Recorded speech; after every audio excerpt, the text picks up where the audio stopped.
کو فکس کرنا عالمی قوانین کی خلاف ورزی ہے، مجلس کو فکس کرنا کیسے حلال ہوگا؟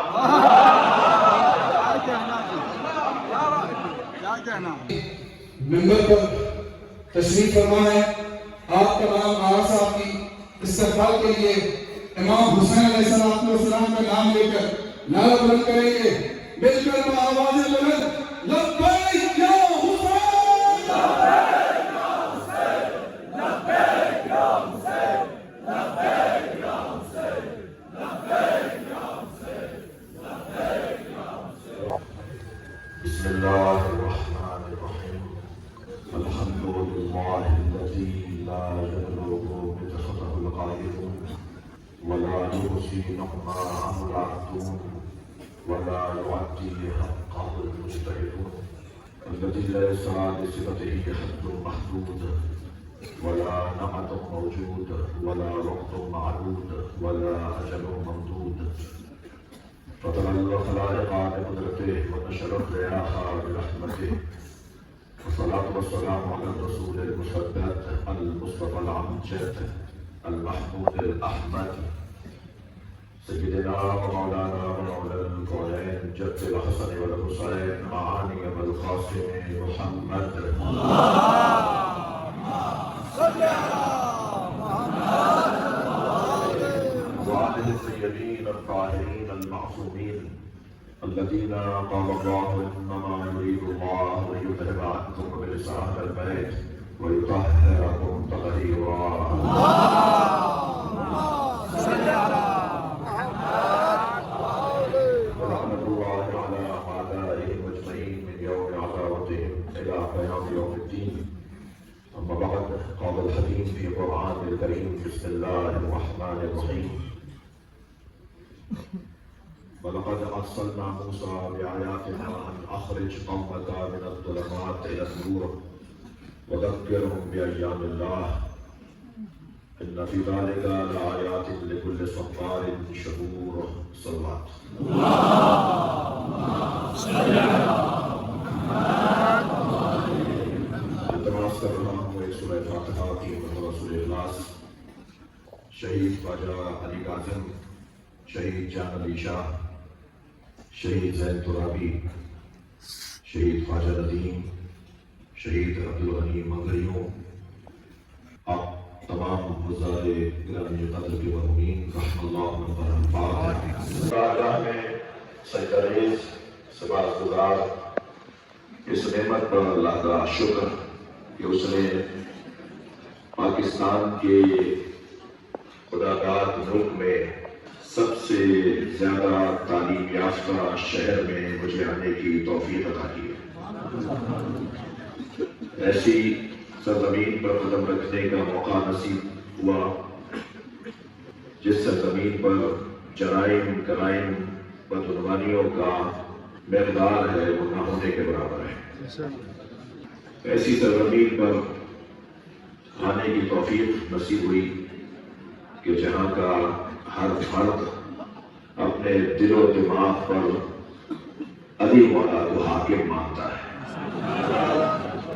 ایک ایسی سرزمین جس سرزمین نے پورے پاکستان کو حفاظتی، انتظامی، معاشی اور سیاسی اعتبار سے استحکام عطا کیا ہے۔ سرزمین بلتستان گلگت، خاص طور پر اسکردو، ایک ایسی سرزمین ہے کہ جس پر مجھ حقیر کو، فقیر کو ناز کرنا چاہیے، اس لیے کہ مولا علی کا شیعہ کیسا ہوتا ہے۔ ایک مثال ہم دے سکتے ہیں کہ جیسے اسکردو میں رہنے والے ہوتے ہیں۔ مگر عزیزو، یہ آپ کی قیمت، یہ آپ کا مقام، یہ آپ کی منزلت، یہ آپ کی کیفیت، یہ آپ کی دیانتداری، یہ آپ کی مذہبیت ممکن نہیں تھی جب تک کہ کوئی اہتمام اور انتظام نہ ہوتا۔ اور جس اہتمام اور انتظام نے اس سرزمین کو سجایا ہے اور پورے پاکستان کی تشیع کی عزت اور آبرو اور وقار کا سبب اس سرزمین کو بنایا ہے، وہ اہتمام اور انتظام مرکز ہے۔ یہ مرکز جس میں اس وقت ہمیں آنے کی توفیق حاصل ہوئی، میں خدمت کر رہا تھا، جوتیاں سیدھی کر رہا تھا اپنے ہمراہ علماء کرام، بالخصوص حضرت علامہ مولانا سید حسن ظفر نقوی، میرے عزیز برادر جناب مولانا ناظر عباس تقوی، ہمارے ہمراہ جناب ناصر شیرازی صاحب تشریف فرما ہے، جو ایک ملکی سطح کی جماعت کے سیکرٹری ہیں، مسئول ہیں، ذمہ دار ہیں. اور یہ جان کر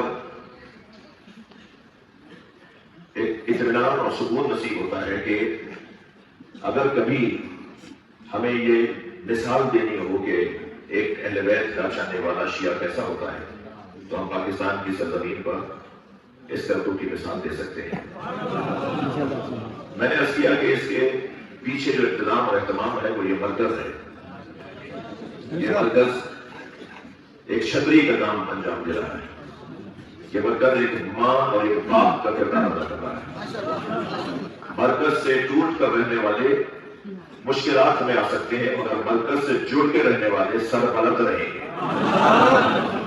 اور مرکز در و دیوار کا نام نہیں ہے، پلر اور چھت کا نام نہیں ہے. مرکز کھڑکیوں کا اور ٹائلز کا نام نہیں ہے.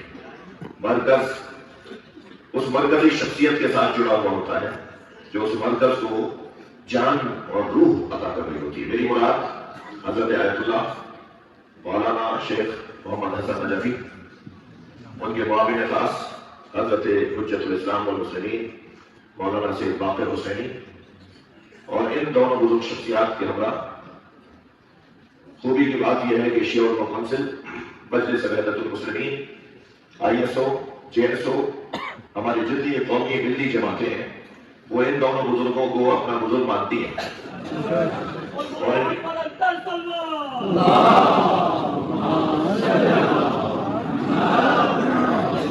اور انہوں نے بھی ہمیشہ ویسے ہی شفقت رکھی جیسے ایک قدر کو ایک بزرگ کو رکھنا چاہیے. یہ جو قیمت آپ نے حاصل کی ہے، یہ جو مقام آپ نے بنایا ہے، یہ جو محنت آپ کے پیچھے ہوئی ہے، یہ بہت بڑا سرمایہ ہے. اس سرمایہ کی کچھ آفات بھی ہیں، اس سرمایہ کی کچھ مشکلات بھی ہیں، کچھ پریشانیاں بھی منڈلا رہی ہے، خاص طور پر اس خطے کے حوالے سے.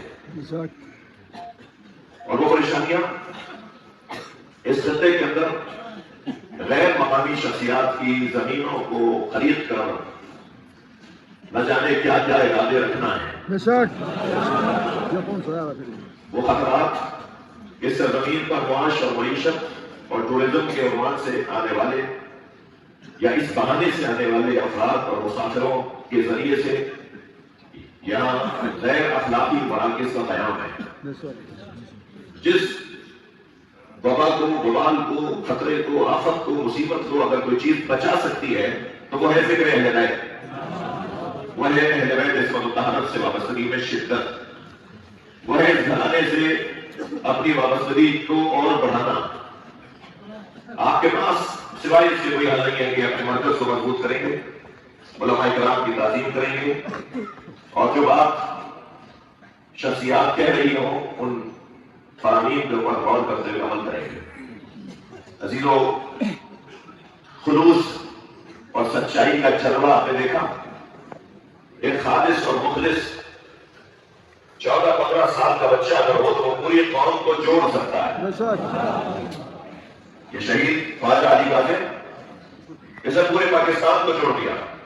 اس کے ہمراہ جان علی شاہ نے، زین ترابی جس مجاہد شہید کا فرزند ہے، وہ شہید حسن ترابی رحمت اللہ علیہ، جنہوں نے جس انداز سے شہادت دی ہے وہ قابل رشک انداز ہے. اللہ مجاہدوں کو، اور اللہ کے نزدیک تو ویسے بھی گنا نہیں جاتا ہے، تولا جاتا ہے.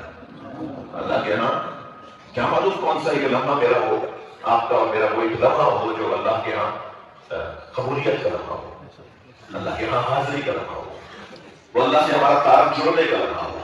اس وقت میں ہم اللہ کے ساتھ جڑ جائیں اور ہماری ماضی اور ہمارے آئندہ کے معاملات اللہ طے کر دے کہ ہونا کیا ہے اور جو ہوا تھا اسے صاف کیسے کرنا ہے. کہ خود شہید زین ترابی بہت فعال جوان، بہت ہی زندہ دل جوان، قومیات سے اور مذہبیات سے اور ان جذبوں سے سرشار جوان جس نے اپنی جان ملحد اہل بیت کی راہ میں دے دی. یہ ومن یخرج من بیتہ مہاجرا الی اللہ ورسولہ ثم یدرکہ الموت فقد وقع اجرہ علی اللہ. اس کے مصداق ہے کہ جو اپنے گھر سے نکلتے ہیں اللہ اور اللہ کے رسول کی طرف ہجرت کرنے کے لیے، اور اگر رستے میں انہیں موت آ جائے تو پھر ان کا اجر اللہ کے اوپر ہوتا ہے. یہ اللہ اجر عطا کر رہا ہے اتنی بڑی تعداد میں، اتنا بڑا مجمع، اور پورا پاکستان اور پوری دنیا ان کے لیے ہاتھ اٹھا کر دعائے مغفرت کر رہی ہے اور ان سے ہمدردی اور محبتوں کا اظہار کر رہی ہے. یہ اللہ کا اجر ہے، یہ اللہ کی طرف سے بے انعام ہے. میرے عزیزوں، خاص طور پر میں نوجوانوں سے گزارش کر رہا ہوں جو یہاں تشریف فرمائے ہیں، جو ہماری ریل کی ہڈی ہے، جو ہماری طاقت ہے، جو ہماری توانائی ہے، جو ہمارا مستقبل ہے، جو ہماری شان ہے، جو ہمارا کل ہے. ہوشیار رہیے. ظالم اپنی چال اپنے انداز سے چلتا ہے، ہمیں لگتا ہے وہ ہم سے محبت کر رہا ہے، مگر کیا معلوم کہ اس کی اس محبت کے جھانسے میں اور اس محبت کی چال میں ہمارا اچھا زمان آ جائے. اس کا واحد حل ہے سارے والے بصیرت لوگوں سے اپنی وابستگی کو بڑھایا جائے اور اس مرکز کو اور ہر جگہ کی مرکز کو مضبوط کرنے کی ہماری توجہ ہونی چاہیے. میں نے آپ کے سامنے سورہ مبارک میں ابراہیم کی آیت کو تلاوت کیا ہے. اللہ ارشاد فرما رہا ہے وَلَقَدْ أَرْسَلْنَا مُوسَىٰ بِآيَاتِنَا، اور ہم نے موسیٰ کو بھیجا ہے اپنی نشانیوں کے ساتھ. اللہ جسے بھیجتا ہے نا اس کا بھیجنا ہوتا ہے. میں لفظوں کو اور بدل کے کہوں، بھیجنا اور ہوتا ہے، نکالنا اور ہوتا ہے. اللہ نے جنہیں بھیجا ہے وہ بھی روشن ہے اور اللہ نے جنہیں نکالا ہے وہ بھی روشن ہے.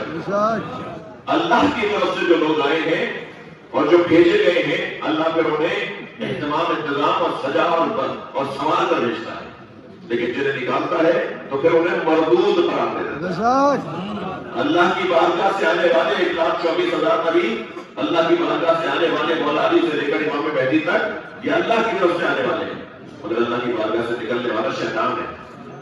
نکلنا اور ہے، بھیجنا اور ہے. اچھا، نکالا تو اسے جاتا ہے جس سے کوئی کام ہی باقی نہ رہا، اور بھیجا اسے جاتا ہے کہ جس سے کوئی کام کروانا. بھیجنے میں کام اور مقصدیت پوشیدہ ہے. اللہ نے حضرت موسیٰ علیہ السلام کو آیات دے کر بھیجا ہے. وہ جو آیات دے کر بھیجا ہے وہ کرنے کے آئے ہیں، ناخرج اپنی قوم کو نکالنے کے لیے آئے ہیں. من الظلمات الی النور، ظلمتوں سے نکال کر نور کی طرف لے جانے کے لیے. وذکرہم بایام اللہ، اور اس لیے بھیجا ہے حضرت موسیٰ کو تاکہ اللہ کے ایام کو دہرائیں. وہ اللہ کے ایام کیا ہے؟ اللہ کے ایام میں پہلا دن ہے یوم القیامہ. بتائیں آ کر کے قیامت کسے کہتی ہے؟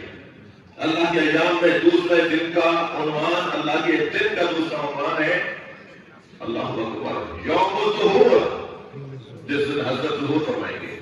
اللہ کے ایام میں تیسرا دن ہے یوم عاشورہ. یہ عاشور کا دن اللہ کا دن ہے.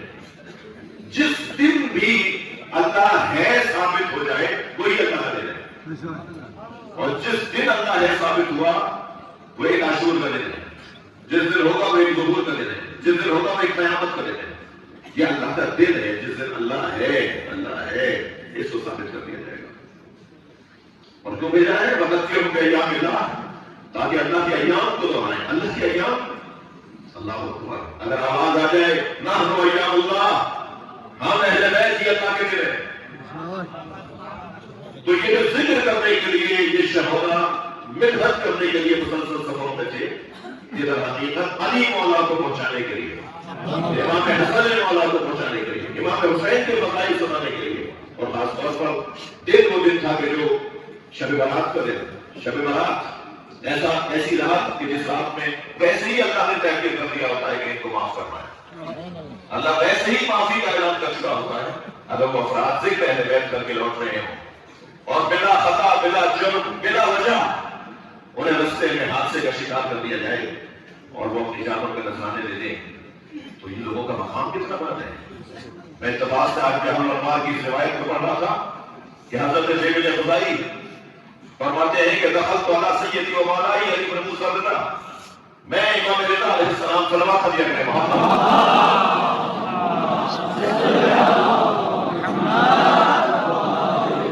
اپنے سید اپنے مولا امام رضا علیہ السلام کی خدمت میں حاضر ہوا. رأیتہ جالسا جلسۃ الحزین، میں نے حضرت کو دیکھا کہ آپ غم زدہ کیفیت میں بیٹھے ہوئے، آپ ایسے بیٹھے بیٹھے کہ آپ کے اوپر غم حاکم تھا. فلما رآنی مقبلا، جیسے ہی حضرت نے مجھے دیکھا فوراً میری طرف توجہ کی. قال لی مرحبا بکا یا دل، مرحبا بناصرنا بیدہ و لسانہ، خوش آمدید، مرحبا آفرین اے دل، مرحبا اے دل، تم اپنے ہاتھ سے اور اپنی زبان سے ہماری مدد کرتے ہو. یہ جو مدح خان ہوتے ہیں، یہ مدحت گزار ہوتے ہیں، یہ نوحان ہوتے ہیں، یہ جو قصیدہ خان ہوتے ہیں، یہ وصیح پڑھنے والے لوگ، یہ مرحمت گزار لوگ، انہیں امام رضا فرما رہے ہیں مرحبا بناصرنا بیدہ و لسانہ. آفرین، مرحبا اے ان لوگوں پر مخاطب حضرت دل ہے، مگر یہاں پر ایک قاعدہ دے رہے ہیں میرے مولا. مرحبا آفرین. یہ کچھ بچے میرے ساتھ کھڑے ہیں، کچھ پیچھے ہیں، کچھ نے بھی پڑھا، جن کی مجلس سے فرحین ہے، وہ امام رضا کے اس فرمان کے مطابق بناصرنا، مرحبا بناصرنا، ہمارے مددگاروں، اہل بیت کے مددگار، اہل بیت کے مددگار ہیں. اور کس چیز سے مددگار ہے؟ بیدہ و لسانہ. شعر کہتے ہیں تو قلم چلے گا نا، جب قلم چلاتے ہیں کیونکہ بے دل سے بات ہو رہی ہے، ایک شاعر سے بات ہو رہی ہے. صرف لکھنے والے شاعر نہیں تھے بے دل، بلکہ مجموعوں میں کھڑے ہو کر سنانے والے بھی تھے. لہذا لکھنے سے بیدہ و لسانہ ہے، لکھنے کے ذریعے سے بھی ہماری مدد کرتے ہو اور اپنی زبان سے بھی ہماری مدد کرتے ہو. ثم انه وسع علی فی مجلسہ، پھر مولا نے جگہ بنانا شروع کی اور مجھے اپنے برابر میں بٹھا لیا. ڈیوڈ کہتے ہیں مولا نے جگہ بنائی اور پھر مجھے اپنے برابر میں بٹھا لیا. اور کیا فرمایا؟ فرمایا قال یا دل من بکا او ابکا علی مصابنا ولو واحدا، اگر کوئی ہمارے غم میں روئے یا کسی ایک کو بھی رلائے، اگر کوئی ہمارے غم میں روئے یا کسی ایک کو بھی رلائے، کانا اجرہ علی اللہ، جان لو اس کا اجر اللہ کے اوپر ہے.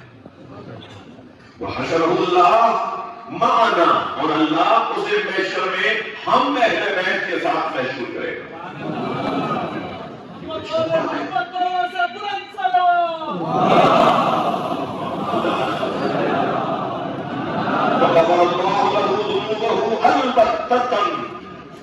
فرماتے ہیں اللہ اس کے گناہوں کو معاف کر دے گا. ابو الحسن ابن بغدادی علیہ سنت الدین مناصب امیر المومنین علی بن ابی طالب علیہ السلام میں لکھتے ہیں میں نے یہ کتاب مل کر تلاوت کیا.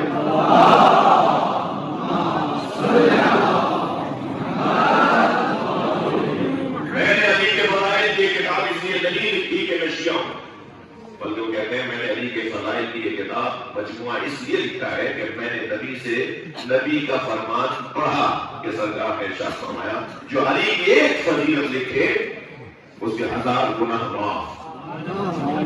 جو علی کی ایک فضیلت لکھے اس کی نیکیوں میں 1000 نیکیوں کا اضافہ. کتنی بڑی توفیق حاصل ہو سکتی ہے. شرط کیا ہے؟ خلوص. شرط کیا ہے؟ اخلاص. من اصعد الى اللہ خالص عبادت، سیدہ کا فرمان ہے جو اللہ کی بارگاہ میں بہترین خلوص کے ساتھ اپنی عبادتوں کو پیش کرتا ہے، احبط اللہ الیہ افضل مسلح، پھر اللہ اس کے لیے بہترین مصلحتوں کو نازل کرتا ہے. آپ ان شہیدوں کے لیے لیجیے، یعنی ان کی شہادت گواہی دے رہی ہے کہ یہ اللہ کی بارگاہ میں مخلص لوگ ہیں، جس کا ایک نتیجہ یہ نکلا کہ پورے پاکستان کے پڑھنے والوں کو انہوں نے ایک تذکر دیا. ہمارے یہاں مسلمانوں میں اور قصیدہ گزاروں میں کچھ مشکلات بڑھتی جا رہی ہیں. میں آپ اس اردو کے پڑھنے والوں سے اس مجلس کے توسط سے کہوں گا کہ کچھ بیماریاں ہیں جو پڑھنے والوں کو تنگ کر رہی ہیں. میں یہی کہوں گا. ایک بیماری ہے جو پیسے کی لالچ کی بیماری ہے. دوسری بیماری ہے شہرت کی بیماری. تیسری بیماری ہے خود پسندی کی بیماری. مولا علی علیہ السلام نے ہمیں دستور زندگی عطا کیا ہے. جب کوئی تمہارے منہ پر تمہاری تعریف کرے تو اسے سننے کے فوراً بعد اپنے آپ سے کہو کہ یہ جو کچھ میرے بارے میں کہہ رہا ہے میں اس سے زیادہ اپنے آپ کو جانتا ہوں. یہ مولا کا فرمان سنا رہا ہوں. جب تمہارے اوپر تمہاری کوئی تعریف کرے تو اپنے آپ سے کہو کہ میں اپنے آپ کو اس سے زیادہ جانتا ہوں جو میری تعریف کر رہا ہے. اور پھر اپنے آپ سے کہو کہ اور مجھ سے زیادہ میرا اللہ مجھے جانتا ہے. یہ بیماری رک جائے گی خود پسندی کی, عجب کی, دکھاوے کی, اپنی تعریف سننے کی. کوئی تعریف نہ کرے تو اس پر دل چھوٹا کرنے کی, کوئی تعریف کرے تو اس کو اچھا سمجھنے کی. یہ بڑی بیماری ہے جو نہ سے پڑھنے والوں کے لیے. مجھ جیسے لوگ خود اس کے اندر اس وبا کا شکار ہو سکتے ہوتے ہیں. دوسری بیماری ہے پیسے کی لالچ. کتنا ملے گا, لفافہ کتنا ہے, معاف کیجیے گا. کھوتی نا اپنی محنت, برباد کرتی نا اپنی محنت, پیسے کی لالچ میں جاتا ہے. یہ بہت بڑا خطرہ ہے جو خطبہ اور ناظرین کے ساتھ پڑھنے والوں کو ملا ہے. میں ہرگز یہ نہیں کہہ رہا کہ نیاز لینا جائز نہیں ہے. جو چیز جائز ہے وہ جائز ہے. فکس میچ کو فکس کرنا عالمی قوانین کی خلاف ورزی ہے. مجلس کو فکس کرنا کیسے حلال ہوگا؟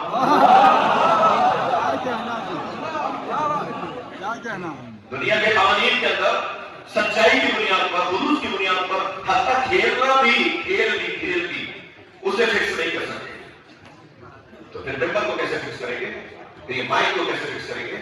تو یہ کیسے پیسے کی لالچ ہے؟ اس سے روحانیت ختم ہو جاتی ہے. بات میں اثر نہیں رہتا, زبان میں تاثیر نہیں رہتی.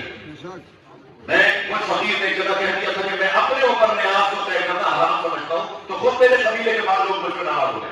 مجھے سمجھانا پڑ گیا بعض اپنے قبیلے کے لوگوں کو کہ بھائی حرمت کی کم سے کم 2 قسمیں تو ہے, حرمت ذاتی اور حرمت عرضی. حرمت ذاتی کے طور پر تو نیاز طے کرنا حرام نہیں ہے, مگر حرمت عرضی کے طور پہ تو میں اپنے اوپر حرام کر سکتا ہوں. مجھے پتا ہے کہ ٹھنڈا پانی پینا سب کے لیے حلال ہے, جائز ہے, مگر میرا گلا خراب ہے, میرے لیے حرام ہو سکتا ہے. کھٹی چیز کھانا کسی کے لیے حرام نہیں ہے, مگر آپ کا گلا, میرا سینہ خراب ہے تو کھٹی چیز کھانا میرے پر تو حرام ہو سکتا ہے. جب مجھے پتا ہے کہ نیاز طے کر کے, یہ میں بتا رہا ہوں پڑھنے والوں کے لیے, جب نیاز طے کر کے میں پڑھوں گا تو میری زبان میں تاثیر نہیں ہوگی, میرے پڑھنے میں اثر نہیں ہوگا, میرے نوحے کو سن کے لوگوں کی آنکھوں میں آنسو نہیں آئیں گے, مولا علی کے فضائل سن کے کوئی مولا سے قریب نہیں ہوگا. تو یہ حکومت آتی ہے یا نہیں؟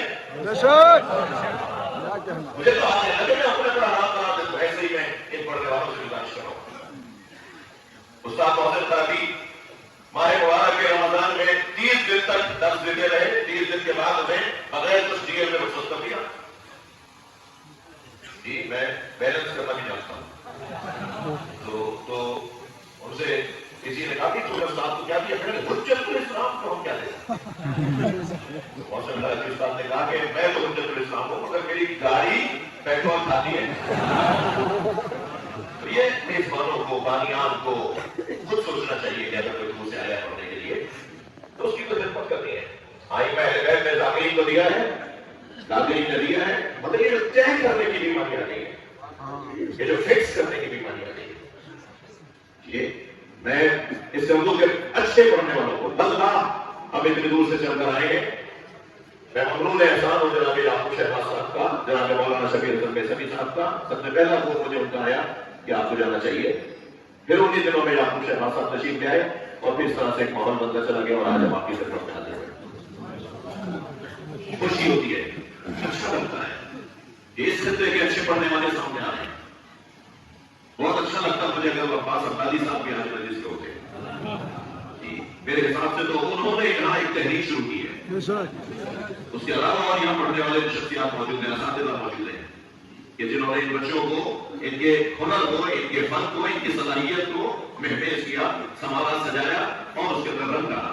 اور الحمدللہ اس وقت اس اردو کے اچھے پڑھنے والے, اور شاید بہت سینئر اگر اس اردو کا کوئی پڑھنے والا میری نظر میں آ رہا ہے جس نے عالمی سطح پہ نام بنایا, وہ ہمارے بھائی جناب شاہد بلتستانی ہے. عالمی سطح پر اس نے اس خطے کا نام روشن کیا. اس نے اپنے نام کے ساتھ بلتستانی ہٹایا نہیں.